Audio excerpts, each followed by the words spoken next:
Allora, volevo vedere insieme a voi e reactare insieme a voi a questo gameplay experience di persone, in questo caso è il ragazzo è zio Storm, che ha giocato qualche ora al DLC di Lies of P e si vede un bel po' di roba, quindi volevo vederlo insieme a voi.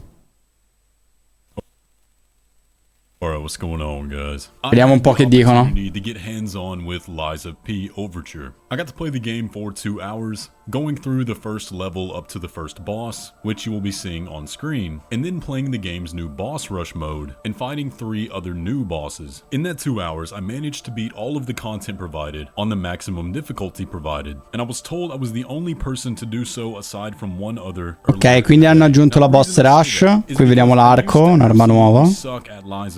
But over the last year in my free time, I've been diving back into this game on Mi sembra faccia tanto donna. I found a newfound appreciation for it, and I will admit, pretty much all Questa è l'arma di Laxasia, palese. or skill issues. Now, fortunately, with the Questa penso sia l'arma più bella. This game is, you already know that. Overture is more of the best of Lies of P, and we have a lot of content to discuss, a lot of content coming with this DLC. And you already heard me mention a little bit of it. Boss rush, difficulties, that's just the tip of the iceberg. We have a lot to break down. But the best place to start is with what is Lies of P Overture.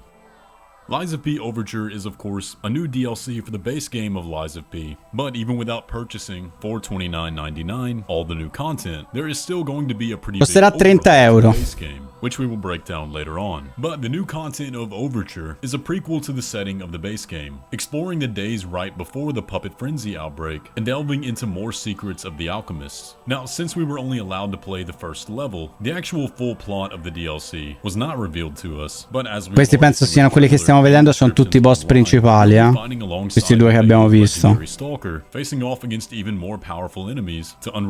C'è il selettore della difficoltà, ci saranno 3 difficoltà, una facile, una media che è l'attuale e quella difficile che è ancora più difficile del gioco attuale.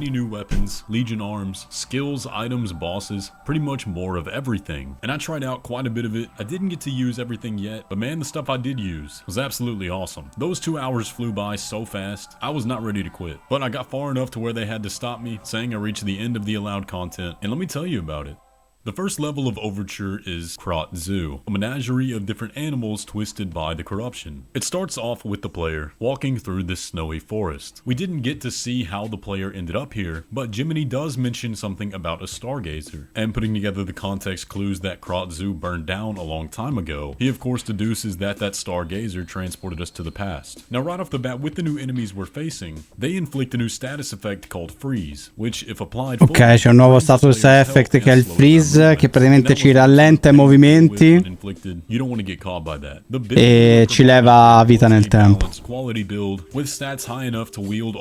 Questa è un bel fucilazzo, questa, A great sword with a cannon on it, and I had been warned pretty early on that it was a bit underpowered from people that played before me, so I opted to switch the weapon out and tried out this new massive pinwheel weapon. Now honestly, I thought it was ugly, but the moveset was pretty cool, so I kept the weapon's handle, but threw on a blade that did the most damage, and I'm not gonna lie to you guys, this thing was absolutely busted. It's called the Arch's Guardian Blade, and I combined it with the Maniac's pinwheel handle. It looks a lot like Laxasia's sword, and the skill is also very similar, as we'll talk about soon. The ability sembra che abbiano un po' migliorato i movimenti.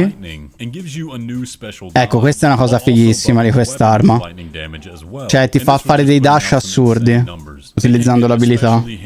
Ma che spettacolo. We also got to try out 2 of the new Legion arms, one of which was a shotgun that could be charged up, and when fully charged would one-shot most of the smaller enemies, but could also do big stagger damage to a boss. The other launched these little shurikens, and could be charged up to shoot 2 at once, and they would stay suspended in the air doing damage over time. Ok, questi sono i 2 prostetici nuovi. Uno lancia shuriken e l'altro tira bombe legnate col fucile.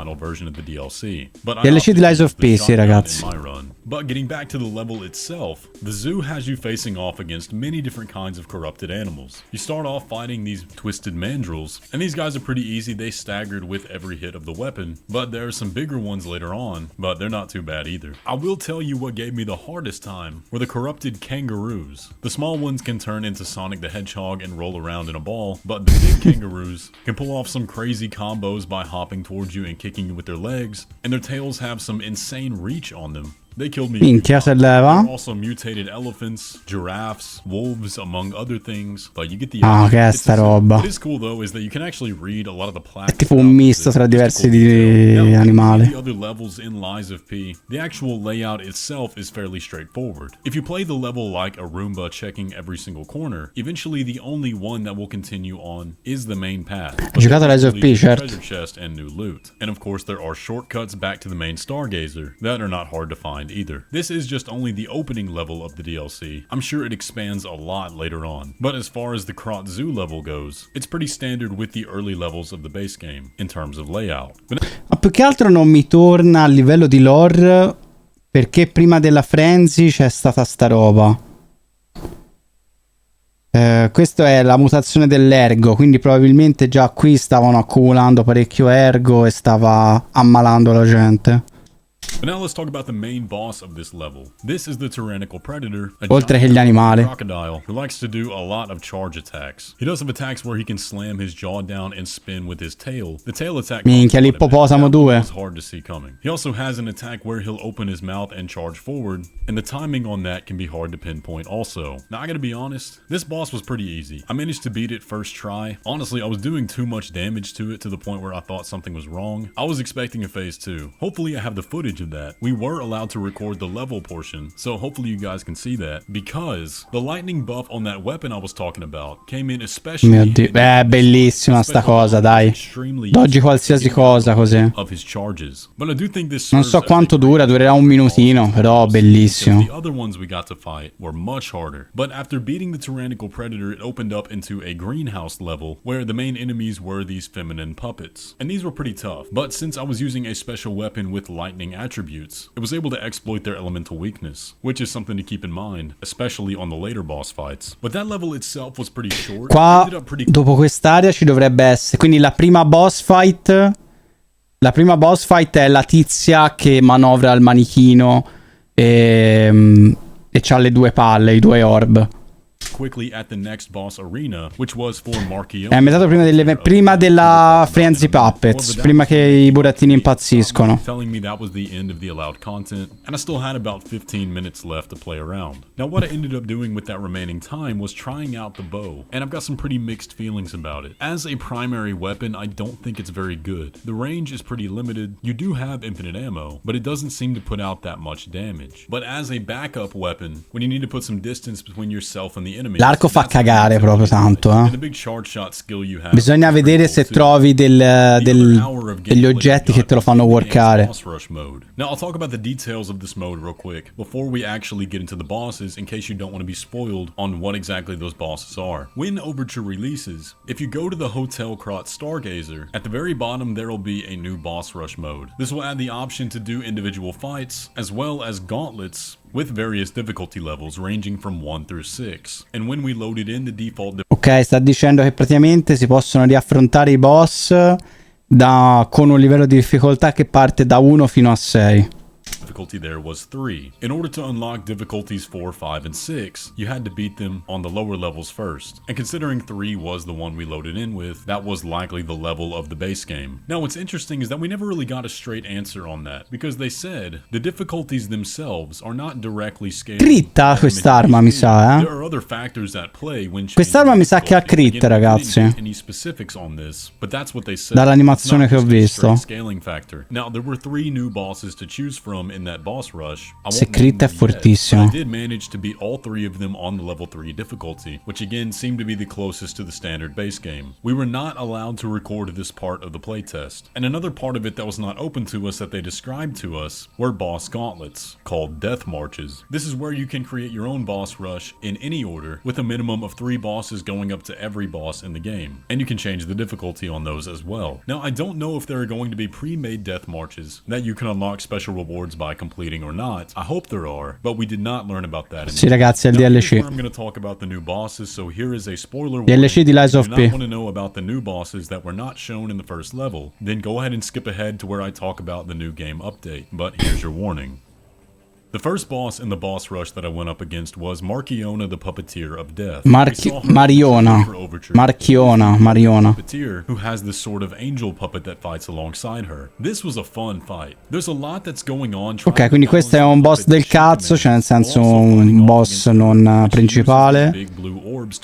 E Mariona, come si chiama, è quello che tira la rimembranza. And there wasn't really a moment where she was attacking with the orbs while also commanding the puppet at the same time. There was a good back and forth, so it didn't feel unfair. What makes the fight confusing though is that oftentimes when you're fighting Marchiona herself, parrying or dodging her combos with the blue orbs, the puppet will attack from off screen. So you really have to be watching the strings themselves, and as soon as they glow red, I would just hold my block. And that worked out really well. I was using the Eye of Ouroboros, and there wasn't a time when I was just blocking that her attacks broke my posture. So when the puppet would attack from off screen, I would block and then hit Marchiona and get all my health back. By not focusing on the puppet and instead treating it as a single fight against Marchiona Bella Ragnar, bella godlike. attacks, to me that made it a lot more manageable. Now when you get her about halfway, she will do a big attack with the puppet where it glows bright orange and does a few slam attacks and then causes a giant explosion in the middle of the arena. This causes Marchiona to go into a more aggressive state, if I remember correctly. So if you can survive that midpoint phase change,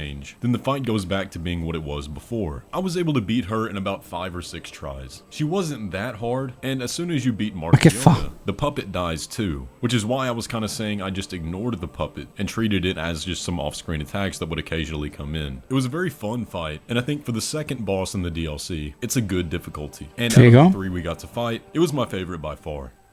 The second boss in the boss rush was the Two-Faced Overseer. This was a really big dude we fought down in some kind of alchemist laboratory, and he had some kind of jar on his head with a green liquid. Now he was much taller than the player, and wielded a big club. Now this fight was pretty... Non sono un boss dei... cioè non sono un fan dei boss che applicano status, mi stanno altamente sui coglioni. Ad esempio su Kazan, ecco una cosa che mi faceva cagare su Kazan è che praticamente quasi tutti i boss ti facevano danno da status. Quasi tutti.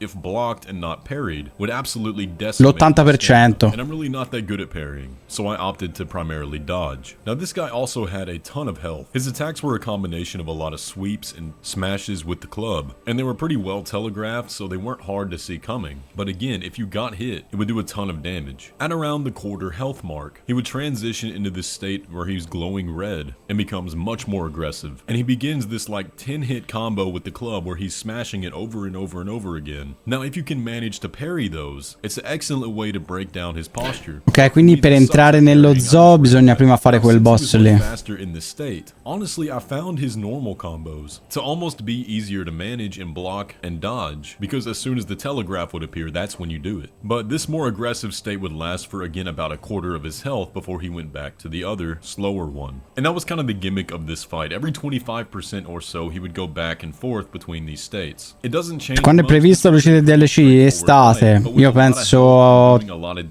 fine giugno o luglio. And I was able to bring him down in about 7 or 8 tries. But the final boss we got to fight in the boss rush was the Anguished Guardian of the Ruins, and we saw this guy a bit in the trailer for Overture. This was definitely the hardest of the 3, and there's several different reasons for that. This is one of those fights where he takes up a giant portion of the arena. If you manage to get under him, you're not going to be able to see anything, and you're kind of battling the camera alongside the boss. Certo che ci giocherò. The boss really only has Lies of P è uno dei giochi che mi è piaciuto di più di questo genere. Lo preferisco addirittura Dark Souls 3 Lies of P. Actually being able to see what's happening. So the best way to approach this fight that I found was just standing right in front of his face. He can do a big fury attack where he stands up real tall and then slams down, but the timing on that was very easy to figure out. He can do an attack where he spins and then slams the ground with one of his hands. That has about 2 hits. There's another where he does a swipe with the spear and then follows up with 2 quick jabs. And then there's one where he jumps across the arena with a giant spear from above. above. And I'm pretty sure that's it for Phase 1. In Phase 2, the giant spear that he's holding above becomes imbued with this holy light, and now attacks with that spear do a giant explosion afterward. He then gains 2 new attacks where he fires a laser from his mouth, but aside from that everything remains the same. And it's just a matter of watching out for those lasers. Madonna il danno che gli stanno facendo sti cosi. Now, despite the big size of the boss, I don't think it did as much damage Beh, la as the cuca. second one. Stiamo guardando il gameplay del DLC di Lies of P che deve uscire a giorni. Madonna, frate. Penso che abbia crit quest'arma, a vedere dall'animazione, eh. If I had to give a direct comparison to difficulty, I'd say something like Green Monster of the Swamp, both phases. Now, I'm not saying the whole DLC is not going to be that hard, because I doubt we've seen the best. No, questi ancora no. These 3 were fun fights. Mamma mia, quanto sono forti questi, fanno un sacco di male, un sacco di vita. Over the new content of Overture that we were allowed to look at. Another thing shipping alongside the DLC is a massive quality of life update. Now, while we were not provided Qualcuno ha detto Lies of P, proprio lui. There were a few things that I noticed that were new. Now, whether these are unlocked in the DLC or part of the update, I'm not sure, but there were a few new things. Firstly, when leveling up, you will have on the bottom of your screen all of your ergo chunks available to use in that menu, so you no longer have to exit and go into your inventory and then come back. It's all in one place now. There are also now 3 new difficulty modes for the base game. The first 2 are called Butterfly's Guidance and Awakened Puppet, and therefore a more casual experience, making the game easier. The default difficulty is now called Legendary Stalker. Now, if you feel some type of way about Legendary Stalker è la default, ok. Extremely positive, so ultimately it will lead more players to playing the game who otherwise wouldn't, and that's just the reality of it. But the game itself has been out for a while now, so if they're gonna do it, alongside the DLC is a good choice. Now, some other things I noticed were that there were several new elements for the grindstone, doing things like critical hit damage and several other things that I hadn't seen before, but I'll be honest, in my playthrough I didn't use all of them. I got fire, lightning, and acid and didn't really touch the rest, so I'm not sure which ones are all new and which aren't, but I did notice there were quite a few new ones. Another thing is that in our playthrough, hanno messo lazy mod, sì. Then should be allowed. Either 5 or 6, again I can't remember off the top of my head right now, but there were definitely new ring slots. Coccorilla. And that alone right there is going to make you way more powerful. But whether that comes through a new upgrade in the quartz tree, or is just automatically unlocked when the update rolls out, we don't yet know. But those are all the changes I can remember and I had written down. There may be others you notice in the footage, and of course I don't believe the boss rush mode is tied to the DLC, so either way, if you have the base game and don't purchase the DLC, you will still have that new content to look forward to. And I'm sure this patch is going to bring a lot more. But that is pretty much everything I got to experience with Lies of P. Questo è uno stocco, ragazzi, sembra tipo un tubo del gas, una canna fumaria sembra. Uno stocco che fa danno da fuoco?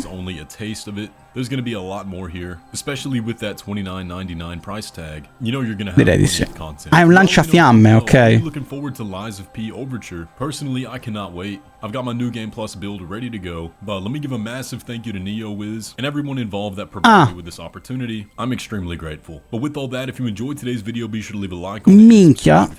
Aspetta, scusa. Let me give a massive thank you to NeoWiz and everyone involved that provided me with this opportunity. Ah, quella minchia.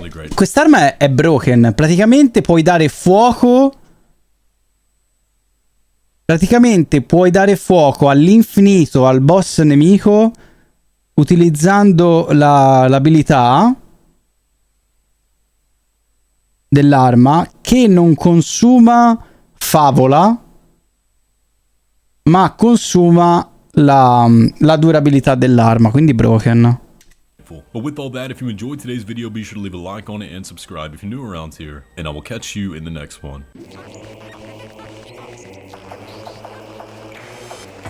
Ok.